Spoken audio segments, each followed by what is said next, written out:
Advanced courses తో పాటు first year నుండే campus recruitment training leading companies లో 13,000 plus placements with 13.5 lakhs highest package.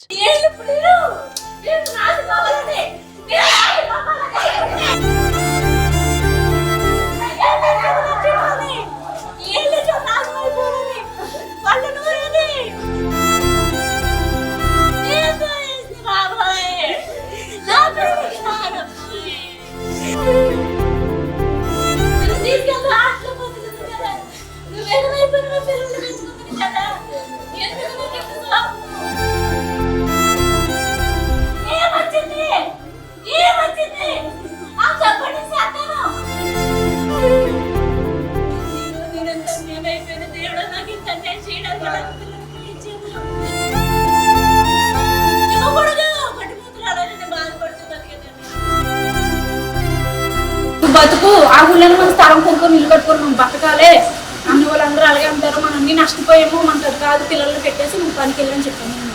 మంచిగానే అన్నాడండి. జూన్ మాట్లాడాడు, ఒక ముందు ఫోన్ కాలేదు. ఇప్పుడు నాకు ఈ విషయం తెలిసింది.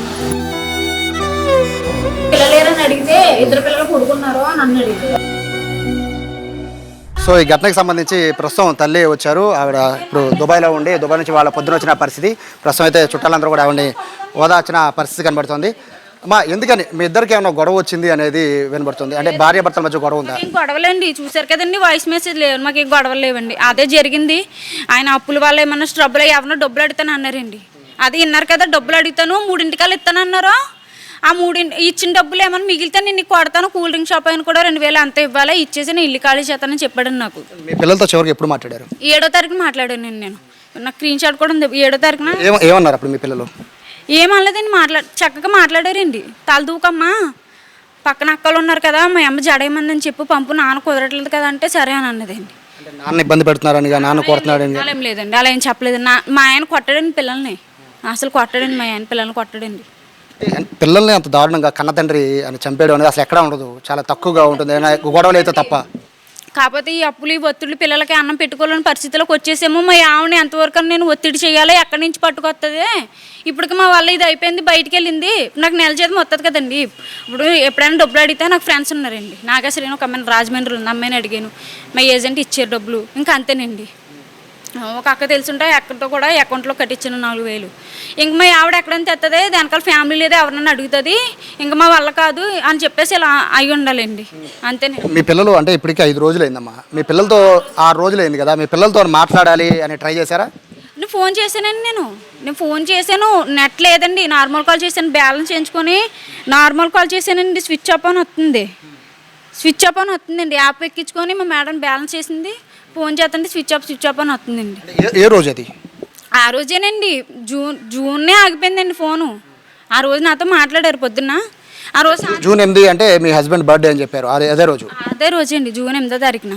అప్పుడు మామూలుగానే మాట్లాడుకుంటున్నాం కొద్దిగా.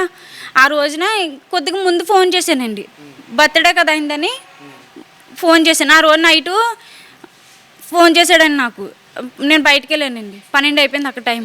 ఏంటి ఈ టైంలో ఫోన్ చేశానంటేని, రేపు ఏమన్నా గుర్తిస్తావేమని చెప్పి చేశాను అన్నాడు. గుర్తించడం ఏమన్నా, నీ పుట్టినరోజు కదా, హ్యాపీ బర్త్డే, నేను పొద్దున్న చేస్తాను అని మంచిగా మాట్లాడుకుని, ఇప్పుడు తింటున్నాను, ఇప్పుడు వెళ్తున్నాను, ఇప్పుడు అయింది పని అని చెప్పానండి. యాక్చువల్గా బర్త్డే రోజు అంటే ఆ రోజుతో లాస్ట్ మీరు కాల్ అంటున్నారు కదా, సో అంటే ఆ తర్వాత ఫోన్ పనిచేయట్లేదు. బేసిక్గా పిల్లలతో మీకు అట్రాక్షన్ పిల్లలతో బాగా మీకు ఎక్కువ ఉంది అని చెప్తున్నారు. అంటే చుట్టుపక్కల వాళ్ళకి కాల్ చేసి పిల్లలు ఎలా ఉన్నారని అడిగే పరిస్థితి. నేను ఫోన్పేలో పెడుతుంటే ఎవరో పట్టించుకోవట్లేదండి. నా నెంబర్ ఎవరికి తెలియదు. ఇక్కడ ఎవరికైనా ఫోన్పేలు ఉంటాయి కదండి, అప్పుడు మా పిల్లల్ని పానీపూరి తీసుకెళ్ళేదండి. వాళ్ళకి మెసేజ్ ఆడితే వాళ్ళు నేను ఎవరో తెలియనట్టు ఉన్నారు. అప్పటికి ప్రొఫైల్ కూడా పెట్టాను, గమనిస్తారేమో అని. ఫోన్ పనికి రావట్లేదు, ఇంకెవరే లేదండి. మా వదినకి ఫోన్ చేసి, వదిన ఇలా ఫోన్ కలవట్లేదు, ఇది సంగతి అంటే, మా వెళ్తాడు చందు, ఏమైంది ఏంటో చూద్దామని వెళ్ళి ఇంటి తాళం వేసిందండి. తాళం పగలగడితే అప్పుడు పిల్లలిద్దరూ లోపల ఉన్నారేంటండి. మీరేమనుకుంటారమ్మా, అంటే పిల్లలు మీ ఫ్యామిలీ అంతా కూడా చాలా ఫోటోల్లో చూస్తుంటే అసలు చాలా ముచ్చటగా ఉన్నారు, కానీ ఎందుకని ఇట్లా బయటికి తీసుకెళ్ళేవారండి. ఇక్కడ విజయవాడలో నేను బయటకు వెళ్ళకముందే నన్ను విజయవాడలో పార్కు తీసుకెళ్ళాడండి. ఆ తర్వాత ఏదో కొండలోకి అదేదో ఎక్కడికో తీసుకెళ్ళారండి. బాగానే ఉన్నామండి. నేను వెళ్ళినప్పుడు కూడా నన్ను ఆయనే దింపాడండి ఇక్కడ విజయవాడ నుంచి. భీమవరం వెళ్ళి ఏదో స్థలం మాట్లాడుకొని కొద్ది బేరం పెట్టుకుని గవర్నమెంట్ వచ్చింది ఏదో పెట్టుకుని ఉందాము అనుకొని ఉన్నామండి. అప్పటి నుంచి నాడు బయటకు వెళ్ళాను, ఈయన చూసుకొని ఇంటికి వచ్చేసాడు, బాగానే మాట్లాడాడు, బాగానే ఉన్నాడు. ఆ రోజు కూడా కోపంగా మాట్లాడలేదండి నాతోటి, మంచిగానే మాట్లాడాడు. ఇది మీరేమనుకున్నారమ్మా? ఎందుకంటే ఒక మంచి ఫ్యామిలీ అందరూ కూడా కలిసి ఉన్నారు. ఇప్పుడు మీ పిల్లలు అలా ఇంకా ఈ ఒత్తిళ్ళు ఎక్కువైపోయినాయి. నా పిల్లల్ని హాస్టల్లో దింపడమో తీసుకురావడమో, వీళ్ళకి పెట్టలేకపోతున్నాను, ఒక పండగ పబ్బమో అన్నిటికీ కూడా కొద్దిగా మేము చాలా లోటు అయిపోయామండి. ఆయన అదే ఉండాలండి మైండ్. ఇంక ఈ గొడవలు, ఈ చిన్న చిన్న మాటలు.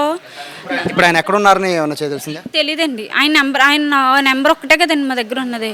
నేను ఏదైనా సిమ్ తీసుకున్నాడేమో చేస్తాడు. జూన్ 20 మా అబ్బాయి పుట్టినరోజు అండి, మా బాబుదండి. జూన్ 20 మా పిల్ల పుట్టినరోజు చేసి నేను వెళ్తున్నానంటే, అమ్మ నా పుట్టినరోజు చేసి వెళ్ళమంటే డబ్బులు కడతాను, హాస్టల్లో చాక్లెట్లు అన్నీ పంచుకుందరు కానీ కేక్ కుదిరి కానీ అన్నాను. నేను దేవుడికి దండం పెట్టుకొని పడుకున్నాను. మొన్న 11 నైట్న 12 హాస్టల్ ఓపెన్ అవుతుంది, నా పిల్లలు నాకు ఫోన్ చేయాలి, నాతో మాట్లాడాలి అని అంటే ఆ తెల్లారికి నాకు ఈ విషయం తెలిసిందండి. నేను ఏడ్చి బాగాను, నా భర్త నా పిల్లలు ఫోన్ చేయట్లేదు, నేను మాట్లాడాలి, నాకు కల్పించు అని నేను ఎంత ఏడ్చి నైట్లు నిద్ర లేకుండా గడిపితే ఆ రోజు పొద్దునకి నాకు ఈ విషయం తెలిసిందండి. నా పొద్దునకి ఇలాగని అదే ఫైనల్గా మీ పిల్లలైతే మీ దగ్గర బాధపడింది కానీ ఇబ్బంది పడుతున్నాను చెప్పింది, నాన్న కొడుతున్నాడని కానీ చెప్పడం కానీ లేదండి. ఎప్పుడు నేను ఫోన్ చేసినా ఏదో ఒకటి తినటము ఉండడము, చక్కగా ఆడుకుంటారు, మా ఇంట్లోనే ఆడుకుంటారండి. పక్కింటికి వెళ్ళి ఆడుకోవడం అలాంటివి లేవండి మా పిల్లలకి.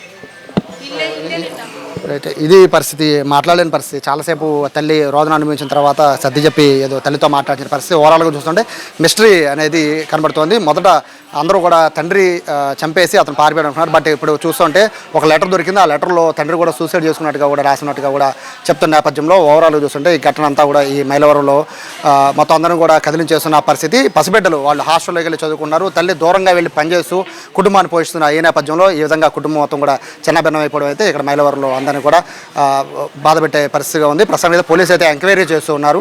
ఘటన జరిగిన తీరు, అలాగే ఘటన జరిగిన తర్వాత తండ్రి ఎక్కడికి వెళ్ళిపోయాడు, అలాగే తండ్రి ఫోన్ స్విచ్ ఆఫ్ అయిపోవడంతో ట్రేసింగ్ చేసే పరిస్థితులు ఉన్నారు. లెటర్లో రాసినట్టు విధంగా ఫెర్రీలో ఒకవేళ దూకి చనిపోయి ఉంటాడా అని ఇటువంటి అంశాలను కూడా వాళ్ళు గమనిస్తున్న పరిస్థితి కనబడుతుంది. ప్రస్తుతం ఆ పిల్లల తాత ఉన్నారు మనతో. నమస్తే అండి. అంటే మీరు ఇక్కడే ఉంటున్నారు కదా, ఇప్పుడు ఆవిడంటే వాళ్ళ తల్లి అంటే దూరంగా వెళ్ళి పనిచేస్తుంది, తండ్రి అంటే ఇక్కడ పనిచేస్తున్నారు. అంటే పిల్లలు ఎట్లా ఉన్నారు ఏంటి అని రెగ్యులర్గా చూడడానికి మీరు వెళ్తుంటారు కదా, అంటే ఎప్పుడు వెళ్ళారు మీరు? పిల్లల్ని ఎప్పుడు చూసారు లాస్ట్? అయితే పోయిన శుక్రవారం నేను ఇంటికి వెళ్ళాను. ఇంటికి వెళ్తే కాసేపు ఉండి పిల్లలతో మాట్లాడి వాళ్ళ అన్నం తినే టైం అయితే ఇక కాసేపు ఉండి నేను వచ్చేసాను. తర్వాత ఆదివారం పూట వాళ్ళ అమ్మ ఫోన్ చేసింది. అతను పుట్టినరోజు అయితే భోజనానికి ఇంటికి రమ్మని. పిల్లలు బాగోలేదు, నేను తర్వాత వస్తానని ఫోన్ పెట్టేశాడు. సరే ఇక ఇవి ఒక నిజమేనని అనుకుని ఊరుకుంది. సాయంత్రం ఫోన్ చేసింది పిల్లలకి ఎట్లా ఉందని. ఇక స్విచ్ ఆఫ్ అవుతుంది. ఇక చాలాసార్లు చేసి స్విచ్ ఆఫ్ అవుతుంది. సోమవారం ఎన్నిసార్లు చేసినా స్విచ్ ఆఫ్ అవుతుంది, వెళ్ళి చూసిరమ్మంటే వెళ్తే తాళం వేస్తుంది. సరే ఈలోపు మంగళవారం కూడా 2-3 సార్లు వెళ్ళాము, తాళం వేస్తుంది. దగ్గరికి అక్కడికి వెళ్ళంగానే కొద్దిగా తాళం వేసి ఉండే బయటకు ఒకవేళ బుధవారం వెళ్ళారు మళ్ళీ అని చెప్పి నేను అనుకుని వచ్చేస్తున్నాను. బుధవారం రాత్రి కూడా వెళ్ళాను, వచ్చి అట్లాగే వచ్చేసాను. 4 రోజులు అవుతుంది రాలేదు అని చెప్పి నిన్న మధ్యాహ్నం వెళ్ళా 1 గంట. అప్పుడు సైకిల్ బయట ఉంది, 4 రోజుల నుంచి బయట ఉంది, వసాల్లో పెడదాం మరి ఎప్పుడు వస్తారో అని చెప్పి సైకిల్ వసాల్లోకి తీసుకెళ్తే వాసన వచ్చింది. ఏంటి వాసన వస్తుంది, ఒకవేళ పందికొక్కులు ఏమైనా చనిపోయినాయి అనుకోండి. చూస్తే ఏముంది, తలుపు దగ్గరికి వెళ్ళంగానే ఇంకా అసలు తట్టుకోలేకపోయా వాసన. నాకు కొద్దిగా ఇంటి చుట్టూ తిరిగేపాటికి వెనకమాల కిటికీ ఒకటి రెక్క తీసుంది. ఆ రెక్కలోంచి చూస్తే బట్టలు అవి అడ్డం ఉన్నాయి. కొద్దిగా పిల్లోడిది కాలు కొద్దిగా కనిపిస్తుంది మడం. ఏం మడంలాగా ఉందని చెప్పి పక్కకు వచ్చి ఒక కర్ర తీసుకుని ఆ బట్టలు పక్క లాగా, ఆ బట్టలు పక్క లాగేపాటికి పిల్లోడు ఇక మేము తట్టుకోలేక అక్కడ ఇదైపోయా, పడిపోయా. పాపం పక్కన వాళ్ళు అప్పుడు రోడ్డు అంటే వెళ్ళేవాళ్ళు ఎవరో వచ్చి ఆ తలుపులు కొద్దిగా ఇచ్చేసి వెళ్ళారు. ఈలోపు ఎస్ఐ గారు, సిఐ గారు వీళ్ళంతా వచ్చారు. అది జరిగింది. అక్కడ మీరు లోపలికి వెళ్ళి చూశారు కదా, అంటే పిల్లలు ఒకరి మీద ఒకరు చేసి పడుకుని ఉన్నారు కదా, అంటే అది చూస్తుంటే మరి లోపలికి వెళ్ళిపోయానండి.